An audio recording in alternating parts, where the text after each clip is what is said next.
नमस्कार दोस्तों, यहाँ पर इमरान खान की एक क्लिप है जिसमें इमरान खान ये कहते हुए नजर आ रहा है कि मैं इंडिया को जितना मैं इंडिया को जानता हूँ पाकिस्तान में उससे ज्यादा कोई इसको नहीं जानता, मतलब इंडिया को नहीं जानता। अब वो इंडिया की तारीफ भी कर रहा है कि इंडिया ने वो कर दिया, इंडिया ने ये कर दिया वगैरह वगैरह, अलग अलग टाइप की तारीफ भी कर रहा है।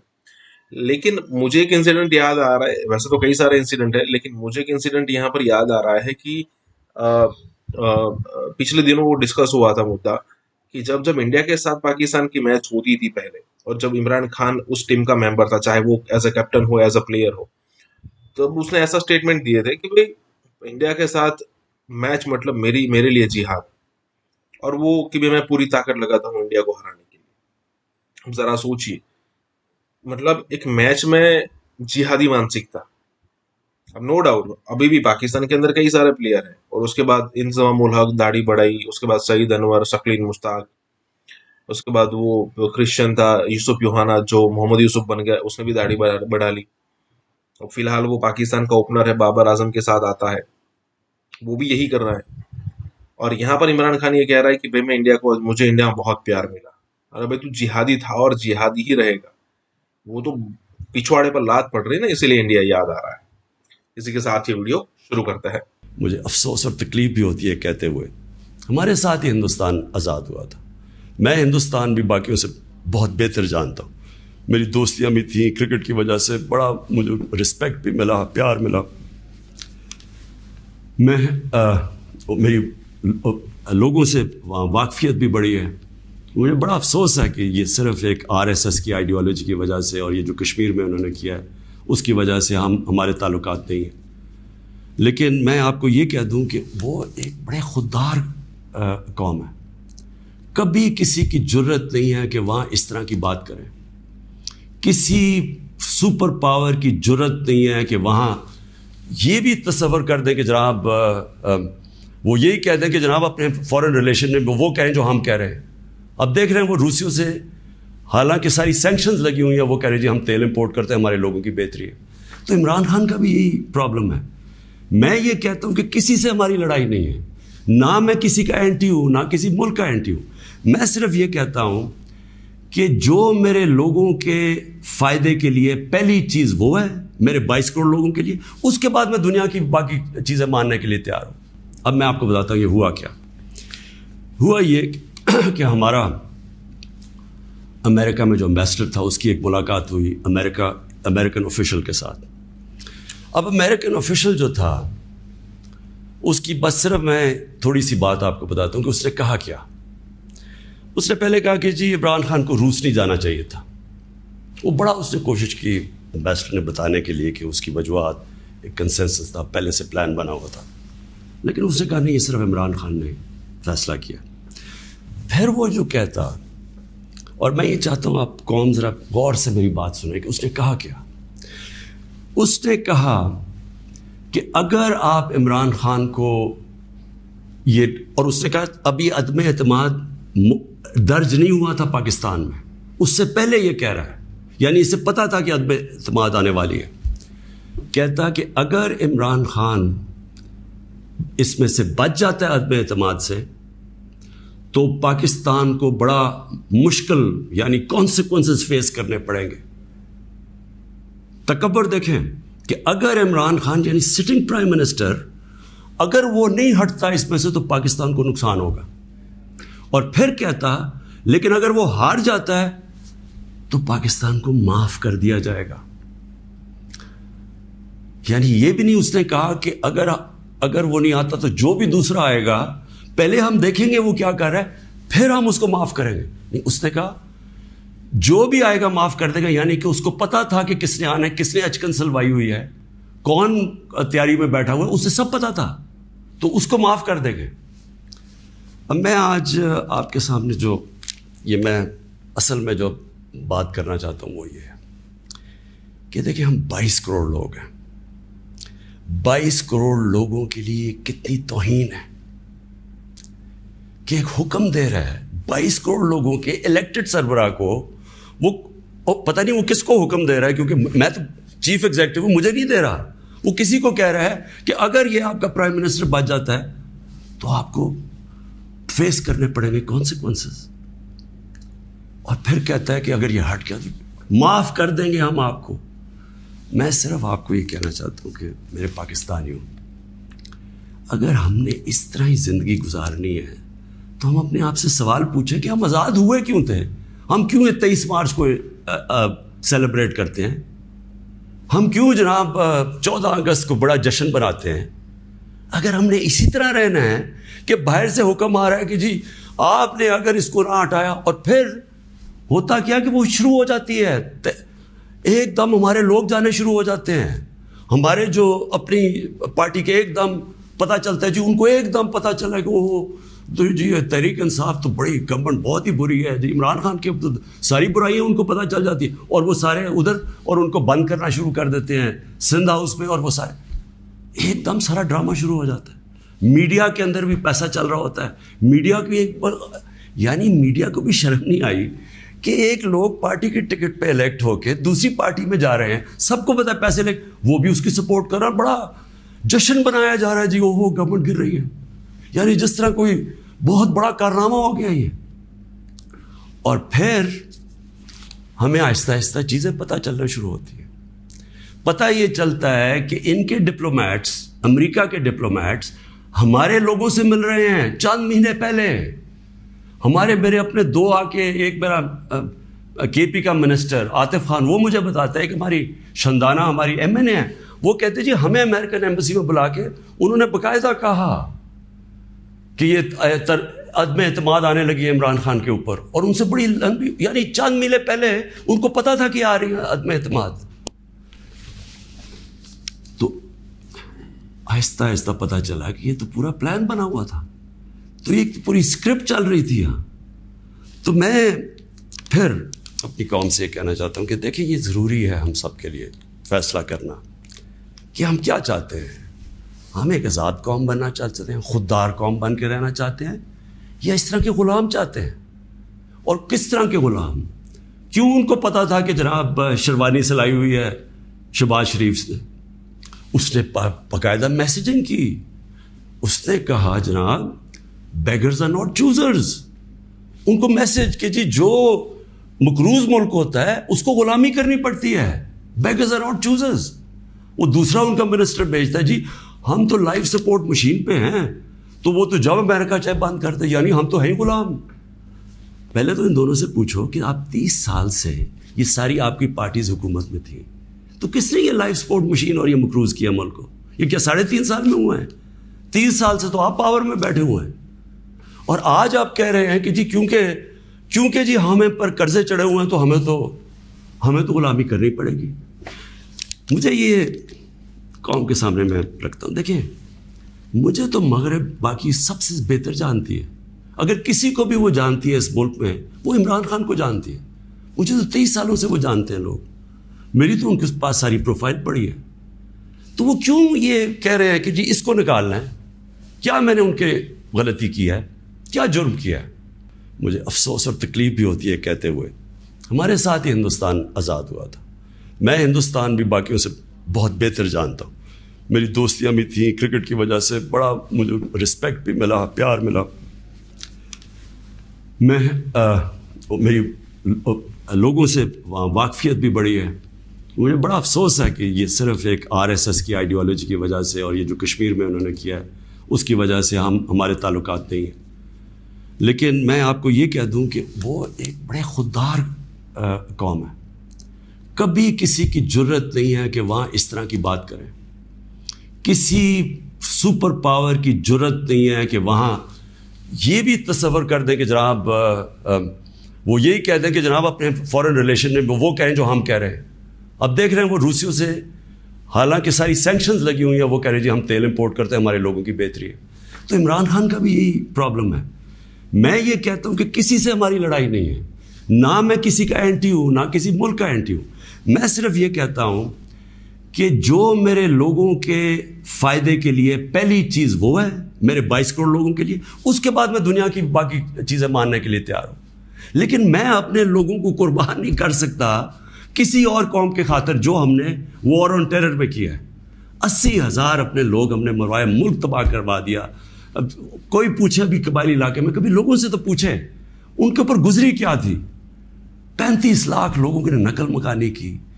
कभी किसी ने असेस किया कि वो सारी जंग में हम जो गए हैं, कभी कोई कमीशन बैठी है वो ये बताया कि हमें मिला क्या है? मैं आपको बताता हूँ, हमारे यहाँ जो साहिब इक़्तिदार है वो डॉलर्स के लिए मैं आपको कह रहा हूँ, हमें जंगों के अंदर फंसा देते हैं। हम जब सोवियत यूनियन के खिलाफ जो हम फ्रंट लाइन स्टेट बन गए थे, अगर हम डॉलर अमेरिका से एड लिए बगैर करते तो वो बहुत अच्छी चीज़ थी।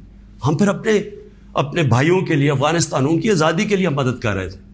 लेकिन जब हम कह रहे हैं कि जी ये पीनट्स है, हमें इतने पैसे चाहिए, पैसे लेके जब आप किसी के साथ शिरकत करते हैं वो आपकी इज्जत नहीं करते हैं। जैसी वो हम अफगानिस्तान का वो रूसी जब वहां से गए, 2 साल के बाद पाकिस्तान के ऊपर सैंक्शंस लग गई। किसी ने नहीं परवाह की कि हमने कितनी कुर्बानी दी। 5 लाख रेफ्यूजी, 5 मिलियन, 50 लाख पाकिस्तान में रेफ्यूजीज थे। क्लैशनिकोव, सेक्टेरियन टेररिज्म, वो सारा उसके किसी ने नहीं अप्रिशिएट किया कि जी पाकिस्तान, बल्कि उन्होंने सैंक्शन लगा दी, क्योंकि वो हम तो पैसे दे रहे हैं, इसलिए कोई परवाह नहीं। वो फिर 9/11 आया, फिर हम उनके साथ चले गए और फिर हमने कहा जी हाँ हम बड़ी कोई जंग लड़ रहे हैं। पहले हम फॉरेन ऑक्यूपेशन के खिलाफ जंग लड़ रहे थे, अब हम कह रहे हैं कि जो फॉरेन ऑक्यूपेशन है उसके खिलाफ जो लड़ता है वो दहशतगर्द है अपने मुल्क को। तो कितनी पाकिस्तानों की जिल्लत मिली हमें उसमें। कभी आप एनालाइज करें कि उससे हमें फ़ायदा क्या हुआ, नुकसान क्या हुआ। मुझे पता है क्या नुकसान हुआ, और मुझे पता है कि हमें इससे कोई फ़ायदा भी नहीं और अप्रिशिएट भी नहीं हुआ है, बल्कि वहाँ भी जिल्लत उठानी पड़ी। एम्बेसडर मुनीर अकरम साहब, क्विकली बताइए कि बहुत सारे सवालात उठते हैं कि डिप्लोमेटिक फ्रंट के ऊपर पाकिस्तान कितना मौसर किरदार अदा कर रहा है। आप इस वक्त यूनाइटेड नेशंस में पाकिस्तान के मुस्तकिल मंदूब के तौर पर हैं, तो ये बताइए कि गुज़िश्ता बरस नवंबर से आपने अपनी जिम्मेदारियां संभाली, कितना मौसर किरदार है पाकिस्तान का इस सारी सूरत हाल को हाईलाइट करने में, ताकि हमारे पाकिस्तान में भी और ग्लोबली व्यूवर्स ये जान सकें कि पाकिस्तान ने अब तक इस मसले को हाईलाइट करने में, इंडिया की जो दहशतगर्दी है पाकिस्तान के अंदर उसको एक्सपोज करने में Pakistan mission to the UN जो है वो उसने कितनी एक कोशिशें की आलमी बरादरी के ज़मीर को झंझोड़ने के हवाले से। हिंदुस्तान के खैर खा बैठे हुए हैं सिक्योरिटी काउंसिल में और उनके पास वीटो पावर्स भी हैं, तो उससे वहां से फैसला निकालना बावजूद वो वीटो पावर के एक मुश्किल काम है। पर जो सिक्योरिटी काउंसिल में जो नॉन परमानेंट मेंबर्स हैं, जो हमारे दोस्त हैं, उनकी ओपिनियन चेंज करना वो जरूर की भी है और वहां से हमें सपोर्ट मिला है। पर वो फिर के आते हैं कि जी आप बायलैटरली इसको रिजॉल्व कर लें, इन्फोर्समेंट हमारे पास मैकेनिज्म नहीं है हिंदुस्तान को मनवाने के लिए, तो आप बायलैटरली बात कर लें। तो इस तरह से वो हट जाते हैं एक कॉन्फ्रंटेशन हिंदुस्तान से लेने के लिए। बेजी चले इजाज़ जवान साहब। थैंक यू वर्मा जी। देखिए, आपने पाकिस्तान के अंदर की बात की, ये मिसाल आपको बहुत कम मिलेगी कि मुल्क का प्राइम मिनिस्टर नरेंद्र मोदी, उनका मिनिस्टर राजनाथ और national security adviser Ajit Doval एलानिया कहें, मीडिया पे कहें, लाल किले में 2016 में 15 अगस्त को नरेंद्र मोदी खड़े होकर कौमी खिताब में कहे कि हम गिलगित और बल्तुस्तान के अंदर से लोग मेरे साथ राब्ते में हैं। ये बहुत कम हुआ है, कभी नहीं हुआ हमारे दरमियान। रॉ का एक कर्नल रैंक का ऑफिसर जिसको खुद हिंदुस्तान ने एक फेक पासपोर्ट और फेक आइडेंटिटी देकर भेजा, वो पकड़ा हुआ आज भी हमारी जेलों में पड़ा है। इतनी एविडेंस के बावजूद फिर आपने चाइना के कॉन्सुलेट के ऊपर हमले की बात की। ये जो हमारी स्टॉक एक्सचेंज पे हमला हुआ, इसमें अब BLA की चाइना से क्या दुश्मनी है? क्या इसको लिंक करना इतना मुश्किल है? और हमारे पास शवाहिद मौजूद हैं कि इसमें NDS और रॉ दोनों इन्वॉल्व हैं। रॉ इसकी मास्टरमाइंड है जी। अब ये सारा कुछ एलानिया हो रहा है, तो फिर इसका देखना यह है कि दुनिया इतनी बेइज्जती क्यों कर रही है। और फिर अगर दुनिया इससे सरफ नजर कर रही है, तो फिर पाकिस्तान ने क्या करना है, चाइना ने क्या करना है, वो हमें कौन से इकदाम उठाने पड़ेंगे, जब यही जो इंडिया के खैर खा बने हुए हैं, जिनका नेशनल इंटरेस्ट उनके साथ कोइंसाइड कर रहा है, जिनका मुआशी मफाद और चाइना के दुश्मनी या चाइना के खिलाफ ट्रेड वार उनको कोई हरकत नहीं करने देती। जी जी जी बिल्कुल। फिर उन इंटरेस्ट को हिट करना होगा, उसके लिए अपनी फोर्स मोबिलाइजेशन करनी होगी, हालात को उस नहज पे ले जाना होगा कि ये सब लोग फिर अपने उस इंटरेस्ट को खतरा महसूस करें। इस तरह से पॉलिसी नहीं बदलती है सिर्फ ओपिनियन से, इनको नुकसान जब होता रहेगा फिर इनकी पॉलिसी बदलेगी। अमेरिका को और फ्रांस को, बरतानिया को हम कन्विंस कर सकें कि भाई आप इन्फोर्समेंट एक्शन पे आए तो वो होगा, पर मेरे ख्याल में इस वक्त उनके इंटरेस्ट हिंदुस्तान के साथ इतने गहरे हैं कि वो इस किस्म का फैसला निकलने नहीं देते हैं। पर हमने कोशिश तो करनी है और कर रहे हैं। जी बिल्कुल, पाकिस्तान कोशिश कर भी रहा है और कोशिश करनी भी है। एम्बेसडर साहब ने बड़ी खूबसूरत बात की कि इसका एक लीगल इशू है और दुनिया कहती है बायलैटरली हल करें। भाई जो यूनाइटेड नेशन रेजोल्यूशंस को नहीं मानता और यूनिलैटरली एक स्टेटस को उसने तब्दील करके उन रेजोल्यूशंस को उठा के विंडो से बाहर फेंक दिया है, जिसने शिमला एग्रीमेंट को उठा के विंडो से यकसर बाहर फेंक दिया और ये कह दिया है कि कश्मीर को 1948 में यूएन में ले जाना ही नेहरू की गलती थी और हमने उस गलती को दुरुस्त कर दिया है। ये जिस इंतहा पसंद हुकूमत का स्टैंड ही ये है, उसके साथ बायलैटरल बातचीत क्या होगी? इस खित्ते में हालात को उस नहज पे ले जाना पड़ेगा। मैं ओपन कहता हूं, मिलिटरीली उस नहज पे ले जाना पड़ेगा कि लोग दौड़ते हुए आए और इस खित्ते में अपने मफादात का दिफा करें। जो उनकी billions, hundreds of billions of dollars की इन्वेस्टमेंट है इंडिया में, उसका दिफा उनकी मजबूरी बन जाए। आज़ाद कश्मीर के दोस्तों को इजाज़त दे दें कि जाएं और अपने बहन भाइयों की मदद करें, उनकी माली मदद करें, उनको हथियार प्रोवाइड करें। अब ये सब कुछ फ़र्ज हो चुका है। अब ये वो डिप्लोमेसी के और नाइसिटीज़ के और इखलाक की बातों के और वो लॉलीपॉप्स का ज़माना जो है वो बहुत देर हो चुकी है। अब हमें कोई अमली कदम उठाना होगा, वरना हिंदुस्तान तो हमें धमकियां दे रहा है गिलगित बल्तिस्तान और आज़ाद कश्मीर लेने की। वो गलवान के एरिया में और इसमें इजराइल और इंडिया मिलके बेसिस बनाना चाहते हैं। वो वहां पे 25,000 आदमियों को डोमिसाइल देके डेमोग्राफी चेंज करना चाहते हैं। वो जो कश्मीर की मेन लैंड है उसको वो लीज आउट करके तिजारत के लिए फॉरेन इन्वेस्टमेंट वहां पे लाना चाहते हैं। तो जब वो ये सब कुछ करने के लिए एलानिया कह रहे हैं तो फिर उनको बजोरे बाजू रोकना पड़ेगा। लेकिन जो मुल्क यूएन रेजोल्यूशन को ही ठुकरा रहा है, उसे पामाल कर रहा है, बिल्कुल इशू ही नहीं है, जिसने कॉन्स्टिट्यूएंट स्टेटस ही चेंज कर दिया है कश्मीर का, जिसने उसे अपनी यूनियन टेरिटरी में एब्जॉर्ब करने का ऐलान करके अपना नक्शा जारी कर दिया है, जिसने अपने आईन में अमेंडमेंट करके यूएन रेजोल्यूशन को नजरअंदाज कर दिया है, ऐसी गवर्नमेंट को आप कौन सी जबान से समझा सकते हैं? डिप्लोमेसी के साथ साथ लॉबिंग का बड़ा अहम किरदार है। अब आखिरी मिनट है, सिर्फ इसमें बताइए कि अपने वसी तर सफारती कैरियर को मद्देनजर रखते हुए कि वाशिंगटन और न्यूयॉर्क में जहाँ पे यूनाइटेड नेशंस है, दुनिया भर में आपने सर्व किया है, लॉबिंग में हमारी क्या ग्रे एरियाज हैं, क्या कमजोरी है जहाँ पे हमारे को जी मैं बताता हूँ। ये देखिए, यूनाइटेड नेशंस में 193 मेंबर स्टेट्स यहाँ हैं जी, उसमें से हमारी जो सिफारत खाने हैं वो कोई 90 के करीब सिफारत खाने हैं।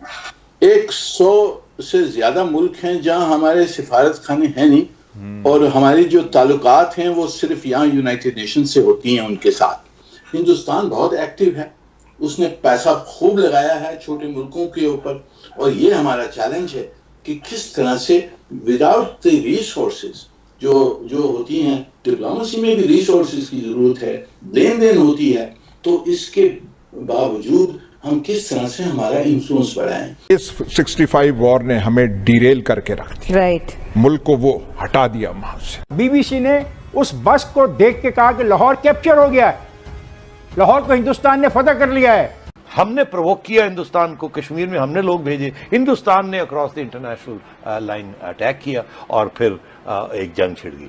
तो पहली बात यह है कि हिंदुस्तान ने किया या हमने किया, हिंदुस्तान ने फिर उधर से अटैक किया, हमने इन्फिल्ट्रेट लोग किए, प्रोवोक किया और हिंदुस्तान ने इधर किया। दूसरी जो इसमें जो झूठ बोला जाता है वो ये कि हमने जीता, हमने बिल्कुल नहीं जीता, दूसरी जो इसमें जो झूठ बोला जाता है वो ये कि हमने बिल्कुल नहीं जीता, जैश ए मोहम्मद के लिए, लश्कर तैयबा के लिए कि ये मुजाहिदीन कश्मीर को आजाद करा रहे हैं, तो हमने तो इंडिया के साथ ये मिलिट्री किस्म की कॉन्फ्रंटेशन थ्रू आउट रखी है, लेकिन जीते हम कभी भी नहीं। We have always been the losers, this is a fact. कि जो मुसलमान है वो हिंदू को शिकस्त देगा, और अभी भी उसके बावजूद कि इस एक ज़हनियत की वजह से हमने कितनी शिकस्तें खाई और क्या कुछ खोया और क्या कुछ हारा। ईस्ट पाकिस्तान लूज किया।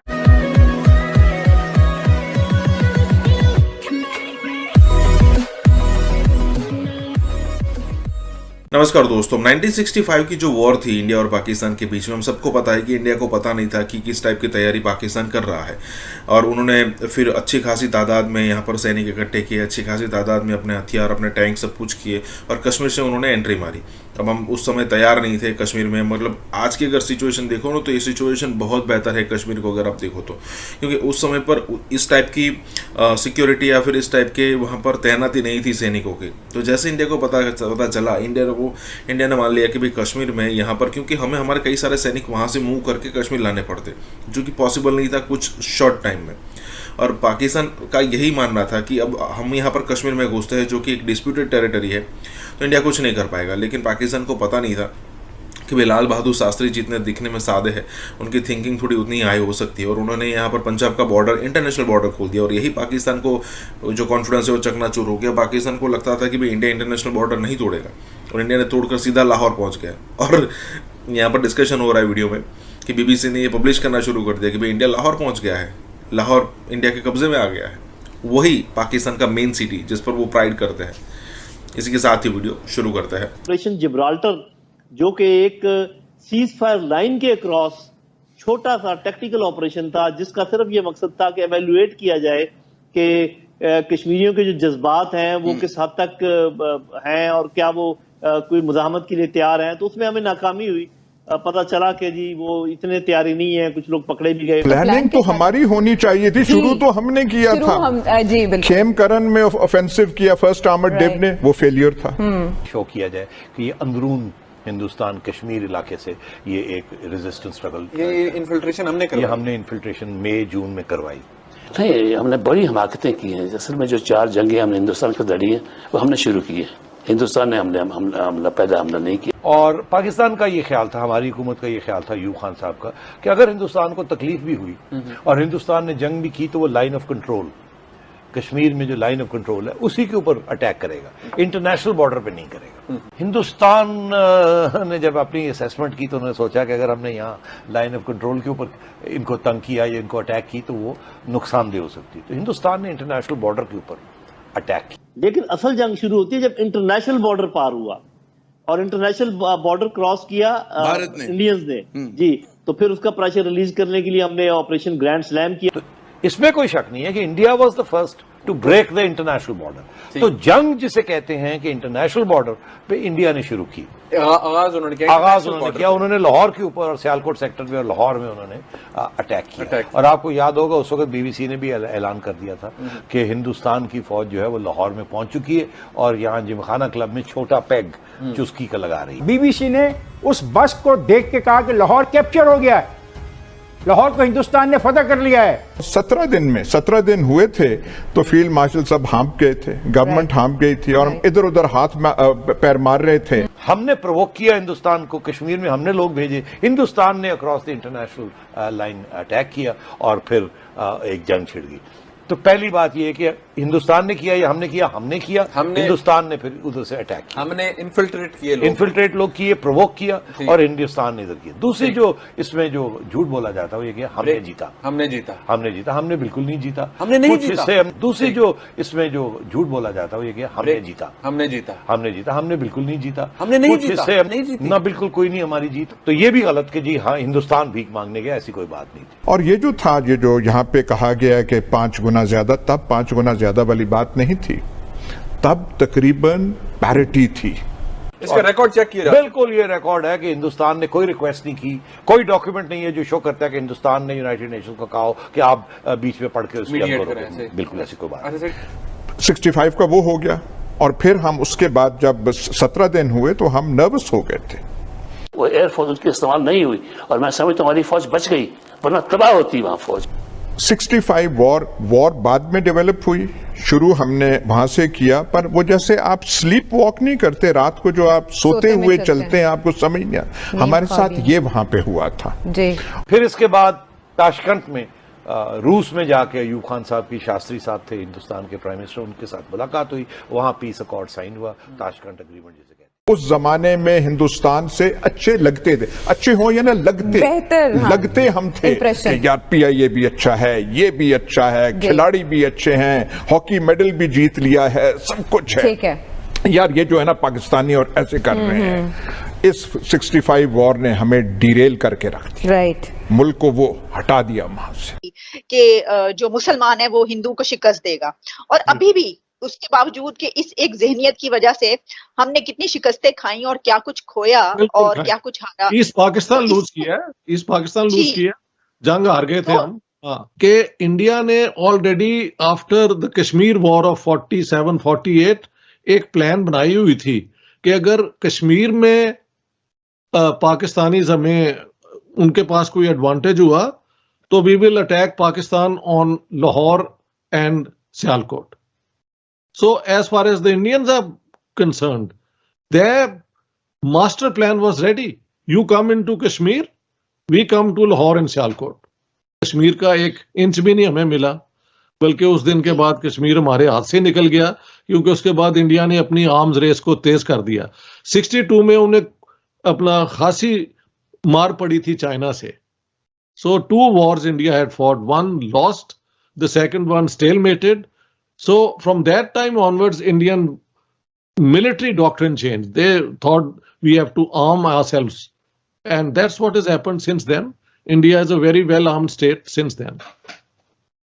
डॉक्टर साहब, आप क्या समझते हैं कि एक एडवेंचर हुआ पहले जिसकी हम अभी बात कर रहे हैं, उसके बाद उसमें जो है वो शिकस्त हुई, कितना नुकसान हुआ, एक ये भी कि जो दोनों सिविलियन, एक क़यादत और दूसरी तरफ फौजी का, दोनों एक दूसरे पे इल्जामात लगा रहे हैं, ठीक है, ये सब कुछ हुआ। उसके बावजूद हमने कुछ अरसे के बाद हमने एक मर्तबा फिर जो है ये एडवेंचर करने की कोशिश की। तो ये क्या बात, क्या वजह है कि क्या हम ये समझते हैं, क्या वाकई हम ये समझते हैं कि हम जो है वो ये करने के काबिल हैं या हम ये कर सकते हैं, चलें पहली दफा नहीं हुआ हम दूसरी दफा कर लेंगे, या हम ये समझते हैं कि हम खौफजदा रहते हैं कि एक बड़ी ताकत जो है वो नेबर है, उनके पास सब कुछ है, तो चलो खुद से ही अगर हम एडवांस करेंगे तो बचे रहेंगे। कि आप इसमें क्या देखते हैं? ये जो आपने बड़े खूब बात की है, ये इस चीज का मिक्सचर ही होगा, कहीं डर भी होगा और कहीं ओवर कॉन्फिडेंस भी होगा।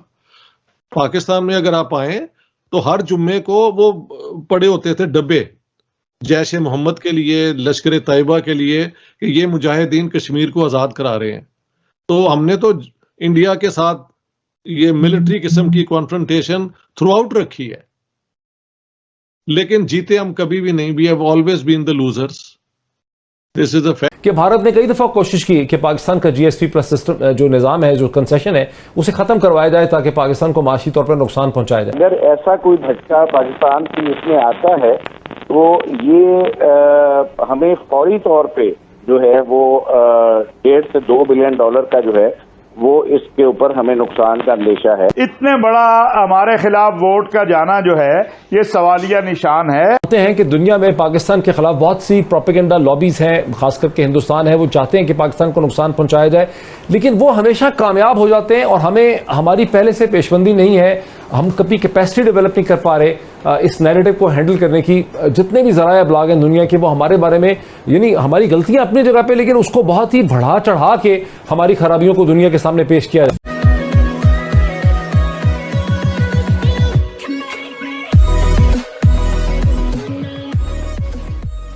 नमस्कार दोस्तों। अब जीएसपी प्लस का जो स्टेटस है ना पाकिस्तान का, वो हमेशा उनको सताता रहता है। अब यूरोप ने पाकिस्तान को एक स्टेटस दिया हुआ है कि इस स्टेटस के अंदर आप अपना जो भी माल है वो यूरोप में बेच सकते हो और आप पर टैक्स नहीं लगाया जाएगा।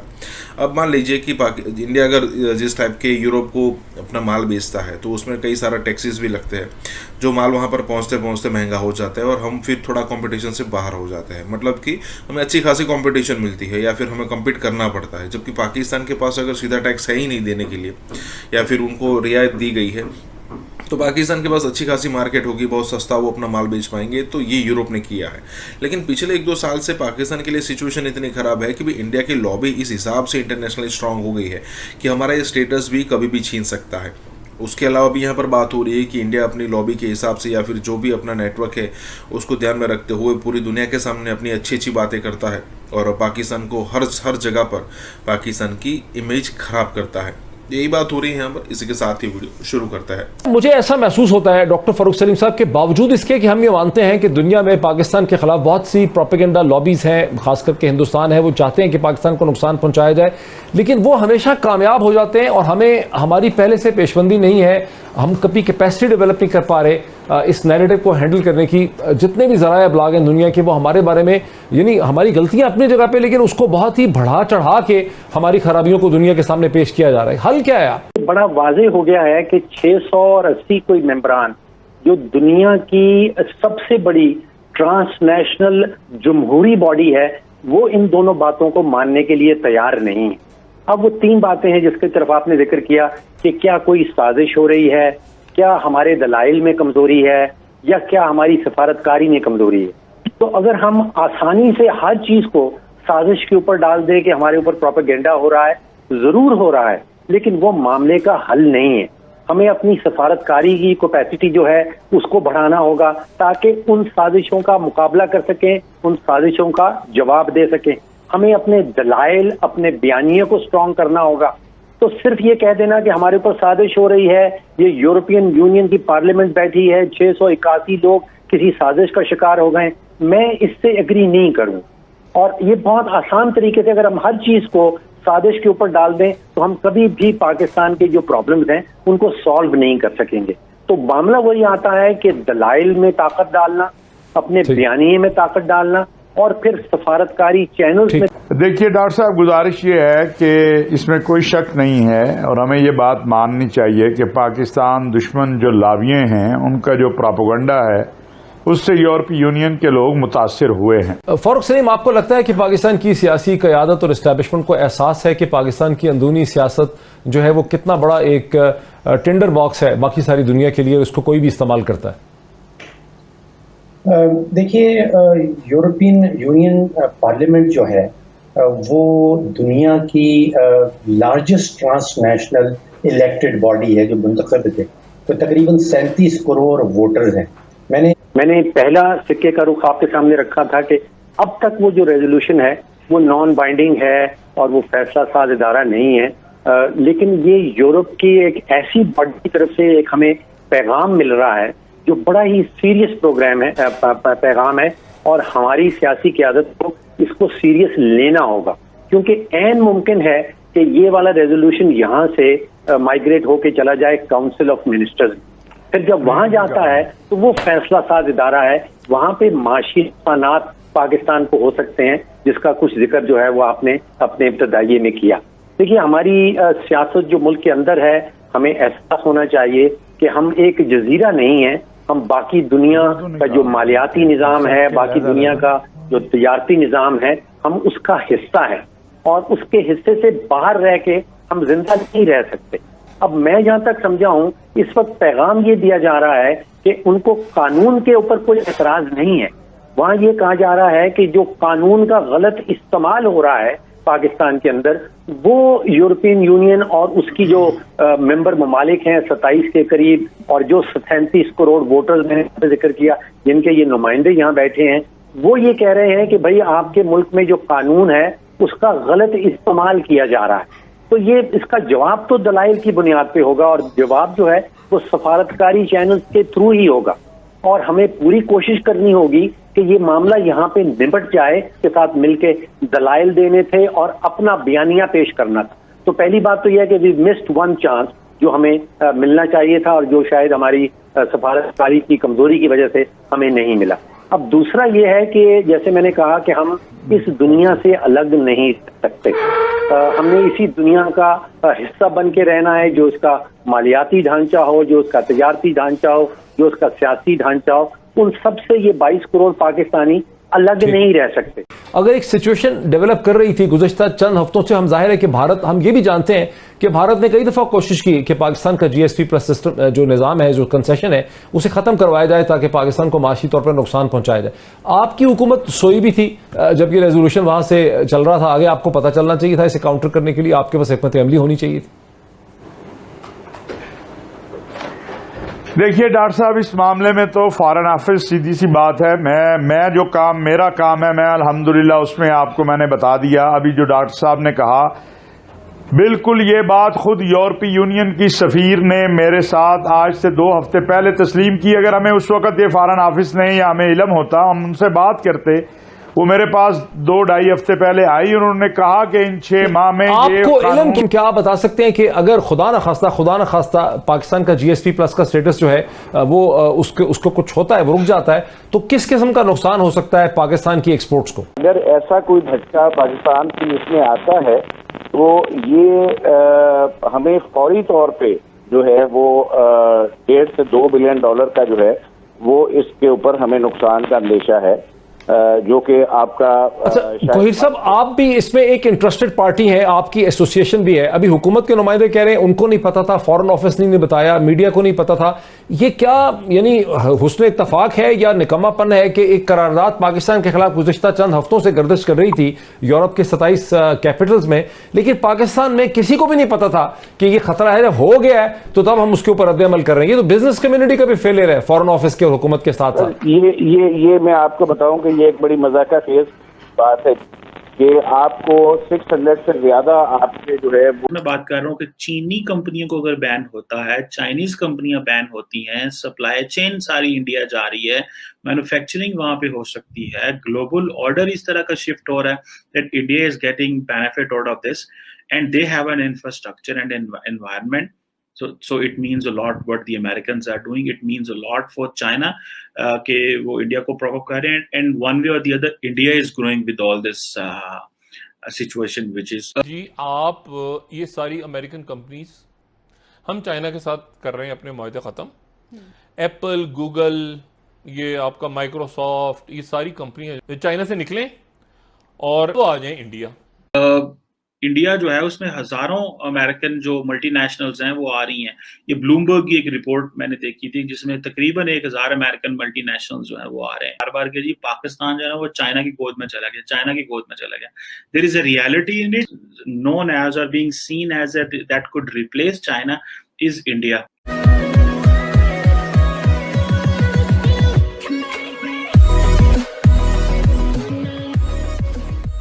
नमस्कार दोस्तों, अब यहाँ पर बात हो रही है कि जिस तरीके से चाइना को टारगेट किया जा रहा है, बाय इंडिया हो, बाय यूके हो, बाय फ्रांस हो, या फिर कहे कि बाय अमेरिका हो, या फिर कहे कि पूरा का पूरा वेस्ट ब्लॉक हो, चाइना को जिस तरीके से टारगेट किया जा रहा है, कई सारी कंपनियां वहाँ पर बंद हो चुकी है और आने वाले दिनों में भी कई सारी कंपनीज बंद होंगी और उसका सबसे बड़ा बेनिफिशियरी यहाँ पर इंडिया होने वाला है। कहने का मतलब ये है कि देखिए, एप्पल का बेस्ट एग्जाम्पल है, 2025 तक वो पूरी की पूरी तरीके से शिफ्ट हो जाएगा इंडिया के अंदर, सारा का सारा मैन्युफैक्चरिंग वो चाइना से शिफ्ट कर इंडिया में लाने वाला है। तो कई सारी और भी कंपनियां हैं, छोटी बड़ी कंपनियां, अगर आप टेस्ला की बात करो तो उसका भी प्रोडक्शन थोड़े ही महीनों में शायद इंडिया में शुरू हो जाएगा और कई सारी जगहों पर यहाँ से सप्लाई किया जाएगा टेस्ला की गाड़ियाँ। कहने का मतलब ये है, और पाकिस्तान को यहाँ पर डेफिनेटली टेंशन होगा, खास करके कमर्स की वजह से लोगों को, कि भाई जो ये चाइना को जो टारगेट किया जा रहा है उसका सबसे बड़ा बेनिफिशियरी इंडिया है। मतलब कोई और अगर बेनिफिशियरी होता तो वो चलता, लेकिन यहाँ पर इंडिया को बेनिफिट हो रहा है ना, वही पाकिस्तानियों से या फिर कहीं पाकिस्तानी मीडिया, कई सारे कट्टर जो लोग हैं उसे देखा नहीं जाता। यहाँ पर यही बात हो रही है। इसी के साथ ही वीडियो शुरू करते हैं। मैं बात कर रहा हूँ कि चीनी कंपनियों को अगर बैन होता है, चाइनीज कंपनियां बैन होती हैं, सप्लाई चेन सारी इंडिया जा रही है, मैन्युफैक्चरिंग वहां पे हो सकती है, ग्लोबल ऑर्डर इस तरह का शिफ्ट हो रहा है that India is getting benefit out of this and they have an infrastructure and environment. So it means a lot what the Americans are doing. It means a lot for China कि वो India को provoke कर रहे हैं, and one way or the other India is growing with all this situation which is evolving. So let's see how it unfolds properly. लेकिन अगले 2, 4, 5 साल में आप देखिएगा कि इंडिया के अंदर और बड़ी इकोनॉमिक एक्टिविटीज एंड और बड़े बिजनेसेस एंड और बड़े मल्टीनेशनल जो आएंगे. जिस तरह मैंने ब्लूमबर्ग का बताया, 1,000 कंपनियां जो है वो शिफ्ट हो रही हैं. इंडिया जो है उसमें हजारों अमेरिकन जो मल्टीनेशनल्स हैं वो आ रही हैं. ये ब्लूमबर्ग की एक रिपोर्ट मैंने देखी थी जिसमें तकरीबन 1,000 अमेरिकन मल्टीनेशनल्स जो है वो आ रहे हैं. बार के जी पाकिस्तान जो है वो चाइना की गोद में चला गया. There is a reality in it, लेकिन हमारी लीडरशिप ने इस इंप्रेशन को बैलेंस करने की भी कोशिश नहीं की. और हमारे प्राइम मिनिस्टर ने तो टाइम एंड अगेन ये कहा नहीं हम तो फ्यूचर हमारा चाइना के साथ है, फ्यूचर हमारा चाइना के साथ. जी आप ये सारी अमेरिकन कंपनीज हम चाइना के साथ कर रहे हैं अपने मुआहदे ख़त्म. एप्पल, गूगल, ये आपका माइक्रोसॉफ्ट, ये सारी कंपनियां जो हैं ये चाइना आ जाएं, ये चाइना से निकलें और वियतनाम आ जाएं, या वियतनाम उनकी अपनी कॉलोनी बना हुआ है, या वो आ जाएं थाईलैंड, या वो आ जाएं इंडिया. इसको ज़रा बड़ा कीजिएगा प्लीज़. अच्छा, और बाहर आ जाएं. अच्छा, इन्होंने कहा, एप्पल, माइक्रोसॉफ्ट, गूगल वालों ने कहा कि हम चाइना से निकल रहे हैं लेकिन आसान नहीं है निकलना. ये थोड़े दिन पहले इन्होंने कहा नहीं निकलो, ट्रम्प ने कहा निकलो. और ये मोदी कहते हैं आगे से, मोदी ने ये जवाब दिया कि जी हमने लग्जमबर्ग, एक मुल्क है पूरा यूरोप का, लग्जमबर्ग से ज्यादा बड़ा हमने इलाका दे दिया है जहां पर ये कंपनी जाके अपना काम करेंगी. ठीक. और बिस्मिल्लाह. अभी रिसेंटली 14 चाइनीज कंपनीज जो हैं उनको ब्लैकलिस्ट कर दिया गया है बिकॉज उनके सिंकियांग में कॉन्टैक्ट्स थे या वो सिंकियांग से किसी ना किसी तरीके से लिंक थी. अभी अमेरिकन ने ये किया है कि इन 14 कंपनियों को ब्लैकलिस्ट करो. ये जो एनवायरनमेंट चेंज हो रहा है जिससे एक बड़े पैमाने पे चाइना के ऊपर जो हालात खराब हो रहे हैं, जिसमें आपको पता कोविड-19 की वजह से सारी दुनिया कितनी डिपेंडेंट थी चाइनीज सप्लाई चेन के ऊपर. इसका एडवांटेज जो है वो इंडिया को होगा क्योंकि बहुत सारी चीजें जो है वो इंडिया में शिफ्ट होंगी. ये सप्लाई चेन का बहुत हिस्सा इंडिया, लेकिन इस सारे प्रोसेस का जो अल्टीमेट बेनिफिशियरी है वो इंडिया है. वो इंडिया इसलिए है कि इंडिया के अंदर बहुत सारी सप्लाई चेन जो है वो उसकी वैल्यू बढ़ जाएगी. अब आप देखेंगे ये आप बहुत सारे लोगों का तो कहना यह है कि रेवोल्यूशन आएगा, इतना बड़ा रेवोल्यूशन आएगा कि इंडिया के अंदर लेबर मौजूद है, आईटी का इंफ्रास्ट्रक्चर मौजूद है, जिसकी वजह से जैसे बेंगलोर और बहुत सारे और एरियाज हैं जहां से जो बाहर की कंपनीज हैं जब वो कांटेक्ट करेंगी लेबर चीप होने की वजह से इंडिया को काफी ज्यादा जो है वो फायदे हैं. सो चाइना के बारे में जो एक एनवायरनमेंट बनाया जा रहा है वो क्योंकि वहां पे ट्रांसपेरेंसी नहीं है, वहां पे अकाउंटेबिलिटी नहीं है, पावर बड़ी सेंट्रलाइज्ड है, तो ये चीजें तो होंगी, इसका नुकसान तो होगा. सो ये कहा जा रहा है कि सारी की सारी वो जो सप्लाई चेन है उसका जो बेसिक एडवांटेज जो है वो शिफ्ट होगा जब चाइनीज कंपनियां कंट्रोवर्शियल हो जाएंगी, चाइनीज कंपनियों के ऊपर क्वेश्चन मार्क लग जाएगा, चाइनीज कंपनियों को ये कहा जाएगा कि ये नेशनल सिक्योरिटी वजह से हमने इनको बैन कर दिया, इंडिविजुअल्स को बैन कर दिया. तो वो जो वेस्ट में लोग डील कर रहे होंगे वो उनको कहाँ से फिर वो चीजें मिलेंगी? वो इंडिया से मिलेंगी उन कंपनीज को. अगर हो सकता है चाइनीज ही वो अपना सारा कुछ इंडिया लेके आ जाए. तो एप्पल है वो आईफोन 12 मैन्युफैक्चरिंग जो है वो इंडिया में कर रहा है. So this is something very huge. Similarly, South Korea और बाकी जो ममालिक हैं, they are also manufacturing. And then above all, India ने वो एक environment भी create किया, एक infrastructure भी दिया कि हाँ भाई हम ये कर रहे हैं. और जैसे नरेंद्र मोदी ने ये कहा कि जी हम मेक इन इंडिया इनिशिएटिव लेके आएंगे. So this gives a lot of reference and value to India in this environment. और जो एक ग्लोबल स्ट्रेटेजिक पोजीशनिंग हो रही है जिसमें इंडिया को वेस्ट प्रॉप अप कर रहा है, उसमें ऑब्वियसली इंडिया इस हवाले से बहुत सारी जो ग्लोबल मार्केट्स हैं उनसे ये फायदा भी ले सकता है, ग्लोबल कंपनी से फायदा ले सकता है. सो एक जो नेचुरल एपेटाइट है वेस्ट के अंदर कि हमें इंडिया से इंगेज करना है, फिर इंडिया का conducive environment in terms of basic वहाँ पे लोगों की जो आईटी के साथ फेमिलैरिटी है, फिर मेक इन इंडिया का जो कॉन्सेप्ट है, फिर वहां पे लॉ एंड ऑर्डर सिचुएशन भी इंडिया में बेहतर है, फिर अबव ऑल लेबर चीप है. This gives India lot of and फिर देन यूथ बहुत बड़े पैमाने पे है और सस्ती लेबर मिल जाएगी आपको इंडिया के अंदर. तो ये चीजें तो ऑब्वियसली बहुत बड़ी बेनिफिशियरी है फॉर इंडिया. सो जब भी चाइनीज कंपनी को ऊपर सैंक्शन लगे तो फील दिस के this is going to be very much beneficial. आप जस्ट इस लिटरेचर को रिव्यू करने की कोशिश करें, दिस सप्लाई चेन का जो लिटरेचर है, तो you will find the very most important country which is being known as or being seen as that could replace China is India। ना हम लोग तारीख का मुताला करते हैं, ना हम इस बात का अंदाजा लगाते हैं कि हमारा जो मुस्तकिल और असली अब्दी दुश्मन भारत है उसके दोस्त कौन कौन से रहे। ये जो सारे का सारा सिस्टम था, जो उन्होंने इसराइल का सबसे जबरदस्त इंपॉर्टेंट 3 सिस्टम है उसका एयर डिफेंस सिस्टम, $1.1 बिलियन का 2009 में उन्होंने ये बेचा उनको, इसराइल ने इंडिया को एयर डिफेंस सिस्टम अपना, अच्छा, जो कि किसी और को नहीं देते। अमेरिकन कहते हैं कि हम काश हमारे पास इसराइल जैसा एयर डिफेंस सिस्टम हो। ऑल वेपन्स जिसमें पाकिस्तान के वो खराब इस्तेमाल हुए, जो मुजीबुर रहमान की फोर्स थी जिसपे आजकल हमारे लोग मुजीबुर रहमान बनने की, वो सारा इजरायली असला था। इसराइली, अच्छा, यूनिवर्सल गवर्नमेंट हमारी बनेगी। इसीलिए उसने कहा है कि थिएटर ऑफ द अब्सर्ड, ये जो नामाकूल लोगों ने पास किया, मैं कोई उनकी परवाह, उसके अंदर स्ट्रेटेजिक पार्टनर जो है वो भारत होगा।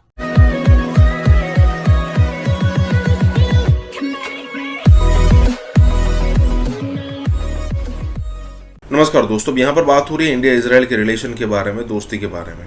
अब सिचुएशन ये है कि भाई जब अगर आप देखो तो 1965 की जो वॉर थी उसमें भी कहा जाता है कि इजराइल ने इंडिया की मदद की थी। उसके अलावा 71 में भी काउंट करो, जब पूरा का पूरा वेस्ट ब्लॉक पाकिस्तान के साथ खड़ा था, चाहे वो अमेरिका हो, चाहे फ्रांस हो, चाहे ब्रिटेन हो, ठीक है।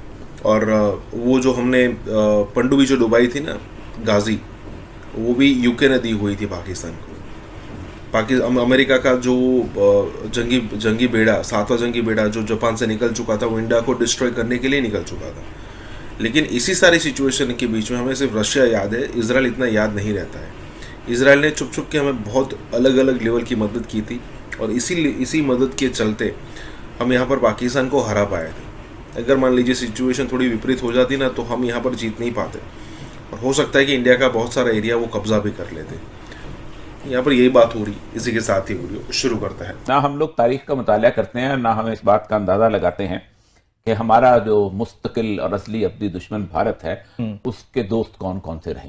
यानी एक जमाने में भारत नॉन अलाइड मूवमेंट का हिस्सा था, जिस वक्त नेहरू और मार्शल टीटो और ये सारे लोग जो थे, ये बड़े कमाल किस्म के, जमाल अब्दुल नासिर वगैरह, उसने अपनी एक रूस के लॉबी के साथ मिलकर एक चीज बनाई हुई थी। लेकिन 1962 में जंग हुई है इंडिया की और चीन की, 1965 में जंग हुई है पाकिस्तान और भारत की। जी। इन दोनों के दौरान रूस और चीन ने इंडिया पर असले की पाबंदी लगाई हुई थी। चीन ने लगाई हुई थी और रूस ने लगाई हुई थी। चीन के जमाने में रूस ने लगाई हुई थी और अमेरिका ने भी लगाई हुई थी। तो इजराइल को इन्होंने राब्ता किया, अच्छा, 62 में, और 62 में उन्होंने उसको मॉर्टर्स और स्मॉल वेपन्स जो थे वो एक लंबी खेप उसको दी। ये पहला आर्म सप्लाई का राब्ता जो था हुआ।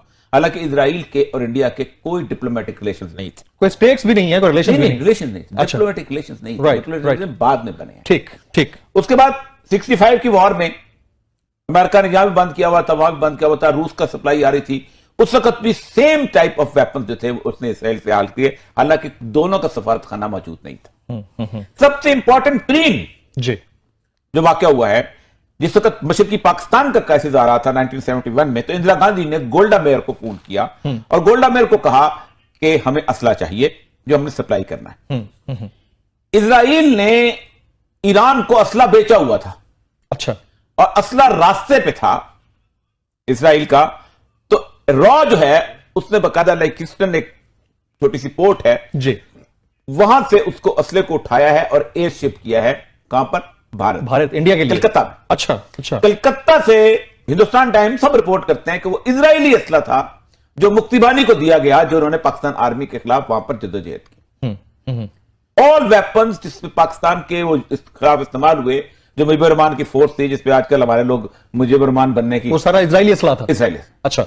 मुजीबुर रहमान को बड़ा हीरो बना के बांग्लादेश की सपोर्ट करते हैं, मोदी ने जाके की थी सपोर्ट। आप नहीं, हमारे यहाँ भी कुछ लोग, हमारे यहाँ भी एग्रीड। तो ये हिस्टोरिक फैक्ट है, हाँ जी, कि मुक्ति बानी को इजराइल का असला दिया गया और इजराइल की हैरिस भी बंद थी और हिंदुस्तान टाइम की रिपोर्ट्स मुकम्मल तौर पर उसकी आई। ठीक। उसके बाद ये उन्होंने कहा इंदिरा गांधी को कि आप गोल्डा मेयर ने कि हमारे साथ आप तल्लुकात, डिप्लोमेटिक रिलेशंस बनाने, एस्टैब्लिश करें।